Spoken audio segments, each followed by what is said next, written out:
بنی اسرائیل نے کیا کیا؟ بچھڑے کی عبادت شروع کر دی. حضرت موسیٰ بڑے غضبناک ہوئے. تو ایک تو یہ قرینہ ہے کہ اس قوم میں بھی گائے کی عبادت ہوتی تھی. دوسرا یہ کہ جب اس قوم کے کسی شخص کو یہ اعتراض ہوا کہ ہم دوبارہ کیسے زندہ ہوں گے، تو اس قوم میں ایک واقعہ ہوا جس کا اس قرآن میں یہاں ذکر بھی ہے جو آج ہم نے آیات پڑھی ہیں. وہ ذکر یہ ہے کہ ایک شخص قتل ہو گیا. کہا جاتا ہے کہ بھتیجے نے اپنے چچا کو قتل کر دیا وراثت لینے کے لیے. چچا کے اولاد نہیں تھی تو یہ پھر بھتیجوں میں آتی ہے اگر بھائی نہ ہو. تو بھتیجے نے کیا کیا؟ اپنے چچا کو قتل کر دیا، قتل کر کے غائب. اب پتہ ہی نہیں چل رہا کہ چچا کو قتل کس نے کیا ہے. تو حضرت موسیٰ علیہ الصلاۃ والسلام نے بنی اسرائیل کو حکم دیا کہ گائے ذبح کرو اور گائے کا گوشت اس مقتول پہ لگایا جائے گا تو مقتول کو اللہ زندہ کر دیں گے. اب اس میں حکمت کیا تھی کہ وہ اپنی آنکھوں سے دیکھ لیں کہ اللہ مردوں کو زندہ کر سکتا ہے.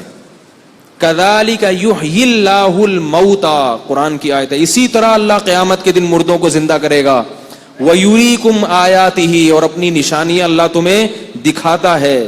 لعلکم تعقلون، تاکہ تم عقل سے کام لو. اب دیکھو اللہ تعالی مردے کو زندہ کرنے کے لیے کوئی اور طریقہ بھی تو استعمال کر سکتے تھے. گائے کو کاٹنے کا حکم کیوں دیا؟ بہت مشکل ہے سمجھانا. کیوں دیا حکم؟ بنی اسرائیل کے دلوں سے گائے کا تقدس اور عظمت نکل جائے، کیونکہ انہوں نے گائے کی عبادت تو چھوڑ دی تھی لیکن توہم پرستی کی دنیا سے نہیں نکلے تھے. جیسے میرے بیانات سننے والے عاملوں کے خلاف سن کے عقیدہ مضبوط ہو جاتا ہے، مگر پھر بھی دل میں کچھ کالا کالا رہتا ہے کہ کہیں کوئی کچھ کر نہ دے ہمارے اوپر.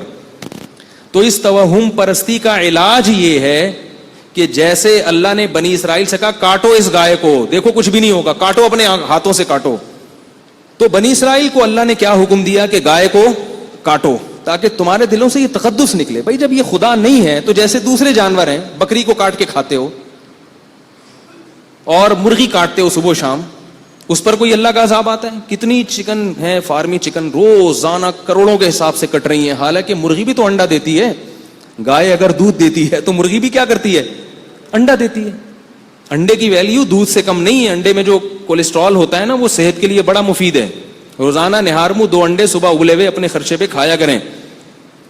اس لیے اپنے خرچے میں لگاتا ہوں کہ میں واضح مشورہ دیتا ہوں تو لوگ پھر وہ کہتے ہیں کہ اتنے پیسے کہاں سے لائیں. تو دیکھو تقدس نکلنا چاہیے دل سے. ایسی چیزوں کا پیلیا ہے نا، پیلیا ہوا ہے کسی کو، جھاڑ پھونک مت کرو اس کا.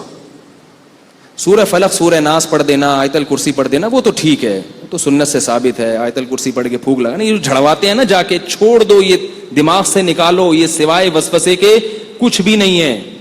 انگریزوں کا پیلیا کیسے اتر جاتا ہے؟ سعودی عرب میں پیلیا کیسے اتر جاتا ہے؟ لوگ کہتے ہیں ہمارے ہاں پیلیا نہیں اترتا جب تک جھڑوایا نہ جائے. سب بیوقوف بنانے والی باتیں ہیں. تو اللہ تعالیٰ نے بنی اسرائیل کو حکم دیا گائے ذبح کرو. اب وہ نہ سٹ پٹائے، گائے ذبح کرو. بھائی جیسے ہمارے یہاں کہتے ہیں نا پیلیا نہیں جھاڑنا. اب آپ 3 دن تک تو آپ کو میرا بیان یاد آئے گا، لیکن بچہ جب ٹھیک نہیں ہوگا پھر آئے گا یار ٹرائی کرنے میں کیا جا رہا ہے. ٹھیک ہے نا، ٹرائی کرنے میں کیا جا رہا ہے. جس آدمی میں اللہ پہ توکل نہیں ہے نا، ایک بات خوب کان کھول کے سن لیں، جس میں اللہ پر اعتماد نہیں، توکل نہیں، اس کا سب سے پہلا عذاب پتہ ہے کیا آتا ہے دنیا میں؟ اللہ دل کا سکون چھین لیتے ہیں. سب سے پہلا عذاب یہ آتا ہے. جس کو اللہ سے ہونے کا اور غیر اللہ سے نہ ہونے کا یقین نہ ہو تو اس کا سب سے پہلا عذاب کیا آتا ہے؟ دل کا سکون چھن جاتا ہے، پریشان رہتا ہے، یار یہ کیا تو یوں ہو جائے گا، یوں نہیں کیا تو یوں نہیں ہوگا. اللہ پہ اعتماد ہو بھائی، جو ہے اللہ کرے گا. نبی صلی اللہ علیہ وسلم کے دور میں بھی سب کچھ ہوا ہے، صحابہ کے دور میں بھی، گوروں میں بھی ہوتا ہے، پیلیا بھی ہوتا ہے، پتہ نہیں کیا کیا ہوتا ہے. تو اب بنی اسرائیل کو حکم دیا گائے ذبح کرو. بنی اسرائیل پریشان، یار یہ کیا چکر، گائے، ایسا نہ ہو کہ اللہ کا عذاب آ جائے آسمان سے. اب پوچھے کوئی ان سے کہ بھائی کیا ہوگا، کہ نہیں بھائی ہم اس کو معبود تھوڑی سمجھتے ہیں، بالکل غلط, کچھ بھی نہیں ہے. دودھ دیتی ہے, مرغی انڈا دیتی ہے, گائے دودھ دیتی ہے, ٹھیک ہے نا. تو بھائی کاٹو نا, کاٹنے میں ہیل و حجت سے کام لینے لگے. گائے کیوں کاٹیں یار, تو کاٹ بھائی, میں نہیں کاٹ رہا, تو خرید کے لا سوراب گوٹ سے, ایسا نہ ہو میرے اوپر بلی آ جائے, تو کاٹ, تو کر. تو اب وہ موسیٰ علیہ السلام سے ہیل اور حجت کرنے لگے.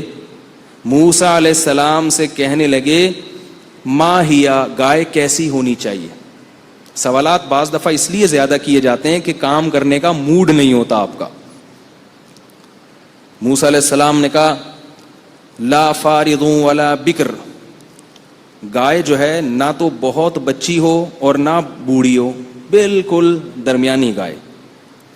اس سے فقہ کا ایک اصول ثابت ہوتا ہے کہ مطلق جب بولا جاتا ہے نا, اس سے فرد کامل مراد ہوتا ہے. تو مطلق گائے بولی ہے تو فرد کامل, درمیانی درجے کی گائے, بڈھی گائے بھی نہ ہو, بالکل بچی بھی نہ ہو. کہنے لگے اے موسیٰ علیہ السلام, ایسے تو کروڑوں قسم کی گائیں ہوتی ہیں. ما لونہا, رنگ کیسا ہونا چاہیے. حضرت موسیٰ علیہ السلام کو غصہ آیا ان کے فضول قسم کے سوالات پر. انہوں نے کہا صفرا, زرد رنگ ہونا چاہیے, فاقع لونہا, چمکتا ہوا رنگ. جب تمہیں خود اپنے اوپر مصیبتیں مسلط کر رہے ہو, قیدیں لگا رہے ہو, تو پھر اب لگیں گی قیدیں. چمکتا ہوا زرد رنگ. کہنے لگے اے موسیٰ ان البقرہ تشابہ علینا, ابھی تک گائے ہماری سمجھ میں آئی نہیں ہے. زرد رنگ کی تو بہت ساری گائے ہوتی ہیں, درمیانی درجے کی بھی ہوتی ہیں, پتہ نہیں ہم کوئی اور گائے اٹھا لیں, اللہ کہیں یہ والی تھوڑی بولی تھی میں نے, وہ والی بولی تھی. تو اور ذرا ڈیٹیل میں بتا دیں. انا انشاء اللہ لمہتدون. ایک ان سے اچھا کام یہ ہو گیا کہ انہوں نے کہا اللہ نے چاہا تو اب ہم کر گزریں گے.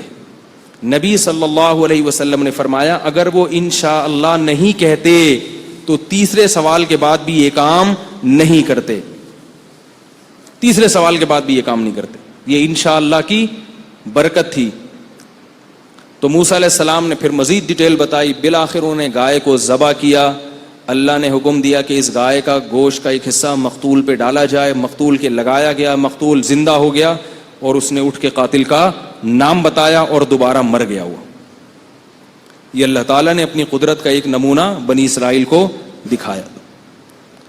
تو میں یہ عرض کر رہا تھا کہ جیسے اللہ تعالیٰ دنیا میں اپنی نشانیاں دکھا دیتے ہیں بعض دفعہ تاکہ اور اطمینان آ جائے, غیب کی بات غیب کی نہ رہے, اسی طرح اللہ نے حضرت ابراہیم علیہ السلام کو بھی دکھایا کہ کیسے اللہ نے مردوں کو زندہ کیا ہے. وہ مشہور واقعہ ہے, میں اس طرف نہیں جاتا, بات لمبی ہو جائے گی. تو یاد رکھو, ہمیں یقین ہے, ایمان ہے کہ یہ قرآن نبی صلی اللہ علیہ وسلم پر نازل کردہ کتاب تھی اور اس میں تحریف نہیں ہوئی ہے, لیکن کچھ ایسے باتیں ہیں جس سے اور اطمینان آپ کو نصیب ہو جائے گا اور قرآن سے محبت اور زیادہ بڑھ جائے گی. آج دنیا میں غیر مسلمین قرآن مجید پر جو اعتراض کرتے ہیں نا, کتنی قسم کے اعتراض, نبی کی سیرت پہ اعتراض, یعنی جہاں ان کو کوئی موقع ملتا ہے اسلام پر اعتراض کرنے کا, نبی کی سیرت پہ اعتراض کرنے کا, قرآن پہ اعتراض کرنے کا, تو وہ موقع ہاتھ سے جانے نہیں دیتے. لیکن آپ حیران ہوں گے غیر مسلم یہ اعتراض کیوں نہیں کرتے کہ یہ وہ قرآن نہیں ہے, یہ کوئی اور قرآن ہے. یہ سوال نہیں پیدا ہوتا. آپ میرا خیال ہے پیدا ہوتا ہے آپ لوگوں کو. یہ کبھی نہیں ملے گا آپ کو کہ یہ وہ نہیں ہے جو محمد صلی اللہ علیہ وسلم پہ نازل ہوا تھا, یہ تو میں تحریف ہوئی ہے, یہ تو بعد میں مولویوں نے بنا لیا, بعد میں دوسری صدی میں کسی نے بنا لیا. اگر ان میں کسی نے اعتراض کیا بھی ہے نا تو وہ اعتراض چلا نہیں ہے. ممکن ہے کوئی تاریخ سے اٹھا کے دکھا دے, وہ اعتراض مقبول نہیں ہوا پبلک میں, ان کے لوگوں نے اس کو مسترد کر دیا ہے. اب سوال پیدا ہوتا ہے کہ کون سی ایسی چیز ہے قرآن کریم میں جس کی وجہ سے یہودی بھی مانتا ہے, عیسائی بھی مانتا ہے, ہندو بھی مانتا ہے, سکھ بھی مانتا ہے, ان کے جو اسکالر ہیں وہ سارے مانتے ہیں کہ یہ وہی کتاب ہے جو محمد صلی اللہ علیہ وسلم پر نازل ہوئی, اور کوئی بھی اس کا انکار نہیں کر سکتا. کون سی ایسی چیز ہے وہ, کیا دلیل کیا ہے وہ؟ بات آ رہی ہے سمجھ میں؟ نہیں آ رہی میرا خیال ہے. دیکھیں کسی بھی خبر کو پہچاننے کے نا کچھ سائنٹیفک اصول ہیں پوری دنیا میں مسلم. خبر کے سچا اور جھوٹا ہونے, ہمیں جب کسی سے کوئی کتاب پہنچتی ہے یا خبر پہنچتی ہے تو سچی بھی ہو سکتی ہے اور جھوٹی بھی. میں نے ایک دفعہ بیان میں تواتر کی بات کی تھی کہ جو متواتر خبر ہوتی ہے نا وہ جھوٹی نہیں ہوتی. متواتر خبر میں اس کو ریپیٹ نہیں کروں گا, بڑا لمبا بیان کیا تھا کہ لاکھوں لوگ مختلف علاقوں سے ایک چیز کو نقل کر رہے ہوں تو وہ جھوٹی نہیں ہو سکتی. تو میں اس کی ایک اور دلیل دیتا ہوں کہ متواتر خبر جھوٹی نہیں ہو سکتی. اس کی ایک سائنٹیفک دلیل ہے, اس کو کوئی بھی نہیں جھٹلا سکتا. وہ دلیل یہ ہے کہ 10 آدمی ہوں, 10 آدمی, آپ نے 10 کو بلایا اور ایک کوڈ دے دیا ان کو 015678, کچھ کر کے ٹیڑھا میڑھا کر کے, ترتیب سے نہیں, 017598 پرچی پہ لکھ کے دے دیا آپ نے ایک کو. دوسرے کو بھی بلا کے الگ سے چپکے سے دیا 015798, تیسرے کو بھی دے دیا 015798, چوتھے کو بھی دے دیا 015798, پانچویں کو بھی دے دیا 015798. سب کو پرچی میں لکھ کے پکڑا کے ان کو پھیلا دیا, اور ان کا اب آپس میں لنک نہیں ہے. اب آپ تجسس میں ہیں کہ میں نے جو کوڈ دیا تھا ان 10 کو وہ کیا تھا. جو کوڈ دیا تھا نا 015798 دیا تھا, آپ کو نہیں پتا ہے. آپ دمشق میں گئے اس کے پاس, وہ مصر میں بیٹھا ہوا ہے ایک آدمی, ایک دمشق میں بیٹھا ہوا ہے, ایک شام میں بیٹھا ہوا ہے, ایک کوفہ میں بیٹھا ہوا ہے, ایک بصرہ میں بیٹھا ہوا ہے. آپ دمشق والے شخص کے پاس گئے اور آپ نے اس سے پوچھا کہ وہ جو کوڈ آپ کو طارق صاحب نے دیا تھا وہ کیا تھا. وہ کہتا ہے 015798. آپ پھر گاڑی میں بیٹھے اور شام پہنچ گئے, اور یہ اس وقت کی بات ہے جب موبائل ایجاد نہیں ہوئے تھے. یعنی ایسا نہیں ہے کہ اس نے اس کو فون کر کے بتا دیا ہو یا اس نے اس کو فون کر کے بتا دیا ہو. پھر آپ شام پہنچے, پھر آپ مصر پہنچے, جہاں جہاں جا رہے ہیں سب کے پاس سے پرچی پہ بھی وہی کوڈ نکل رہا ہے, اور جس کو زبانی یاد ہے تو زبان پہ بھی وہی کوڈ نکل رہا ہے. تو یہ اس کی علامت ہے, اس کو دنیا میں کوئی بھی نہیں جھٹلا سکتا کہ بھائی جو اصل آدمی نے جو کوڈ بتایا تھا وہ کوڈ 100% یہی ہے, اس کے علاوہ کوئی اور نہیں ہے. اس میں کسی نے اپنی طرف سے تحریف نہیں کی ہے. اگر کی ہوتی تو ایک نے کی ہوتی, 2 نے کی ہوتی, 3 نے کی ہوتی, سارے کے سارے ایک پر کیسے متفق ہو گئے. نہیں آ رہی میرا خیال ہے بات. اب آپ مجھے بتائیں کہ 015798 کا آپ ایک تجربہ کریں. یہ تو میں نے ایک لفظ بتایا نا, آپ اس کے علاوہ کوئی اور لفظ. 100 آدمیوں کو بٹھائیں آپ, ایک کے کان میں ایک کوڈ کہیں اور کہیں کہ یہ دوسرے کو بتاؤ. وہ دوسرے کو بتائے گا, وہ تیسرے کو بتائے گا, وہ چوتھے کو بتائے گا. 100 انسان پہ آ کے وہ تبدیل ہو چکا ہوگا. بہت مشکل ہے, کیا کریں یار. قاری امیر صاحب ان لوگوں کی سمجھ میں نہیں آ رہا. وہ 100 نمبر پہ جا کے تبدیل ہو چکا ہو. ہم جب چھوٹے بچے تھے تو ٹی وی میں ایک پروگرام آتا تھا, ایک بچہ دوسرے کے کان میں کوئی لفظ کہتا تھا, وہ دوسرے کے کان میں, وہ تیسرے کے کان میں, چوتھے, اور آخری میں آ کے وہ سارا تیا پانچا ہو چکا ہوتا تھا. کوئی کیا کہہ رہا ہے, کوئی کیا کہہ رہا ہے, تیسرا کچھ اور کہہ رہا ہے, چوتھا کچھ اور کہہ رہا ہے, پانچواں کچھ اور کہہ رہا ہے, چھٹا کچھ اور کہہ رہا ہے. ایک اتنا سا کوڈ جو 4-5 ہندسوں پر مشتمل ہے, اس کی 10 آدمیوں میں جب وہ ڈیوائیڈ ہوتا ہے تو اس کی حفاظت نہیں ہوتی, چینج ہو جاتا ہے. الحم سے لے کے والناس تک قرآن مجید ایک ایسا کوڈ ہے جو نبی صلی اللہ علیہ وسلم نے صحابہ کو بتایا, انہوں نے یاد کیا, لاکھوں ہزاروں صحابہ نے سمجھا, سیکھا, مختلف ملکوں میں پھیل گئے, ان کا آپس میں کنیکشن ختم ہو گیا. کوئی کوفہ میں چلا گیا, کوئی مدینہ میں رہا, کوئی مکہ چلا گیا, کوئی دمشق چلا گیا, کوئی مصر چلا گیا, کوئی آذربائیجان چلے گئے, کوئی افغانستان چلے گئے, کوئی پشاور تک میں قبریں ملتی ہیں, پوری دنیا میں پھیل گئے. انہوں نے ایک دوسرے کو سینہ بسینہ وہ منتقل کیا. پھر ان کے کروڑوں لاکھوں شاگرد پوری دنیا میں, ان کا آپس میں کوئی لنک نہیں تھا, کوئی گوگل نہیں تھا کہ سب نے گوگل سے اتار لیا ہو, کہ صحابی نے گوگل پہ اپلوڈ کر دیا اور باقی سب نے گوگل سے اتار لیا. تو ہم کہہ سکتے تھے ان صحابی سے اپلوڈ کرنے میں غلطی ہو سکتی ہے, ایک آدمی سے تو ہو سکتی ہے نا غلطی, لیکن ہم دیکھ رہے ہیں کہ آذربائیجان میں, دمشق میں, مصر میں, پاکستان میں, ہندوستان میں, پوری دنیا میں جہاں جہاں بھی الحمد سے 4 الفاظ نہیں ہیں, 6666 کے قریب آیتیں ہیں, اور پوری دنیا میں پھیل گئیں. اور جب لوگ سفر کر کے دمشق پہنچے تو وہاں بھی وہی پڑھا جا رہا ہے, الحمد سے لے کے والناس تک. مکہ میں بھی وہی پڑھا جا رہا ہے, چیچنیا میں بھی وہی پڑھا جا رہا ہے, چائنا میں بھی وہی پڑھا جا رہا ہے, یورپ میں بھی, ناروے میں بھی, جرمنی میں بھی. تو اب یہ ایسی حقیقت ہے کہ اس کا انکار کرنے والا کہ اس میں تحریف ہوئی ہے, دنیا خود اس پہ ہنسے گی, بولیں گی بھائی 4 الفاظ کی ایسے حفاظت نہیں ہو سکتی, اس میں تحریف ہو جاتی ہے. اور یہ لاکھوں لوگ ایک جیسا قرآن پڑھ رہے ہیں, تو یہ اس کی علامت ہے کہ اس میں تحریف نہیں ہوئی ہوتی تو کہیں تو سامنے آتی نا. نہیں آ رہی بات میرا خیال ہے. آج میں نے ایک آیت میں مصدقن کو مصدقن پڑھا غلطی سے. مصدقن کو کیا پڑھا؟ مصدقن. مطلب میں کوئی فرق نہیں ہے.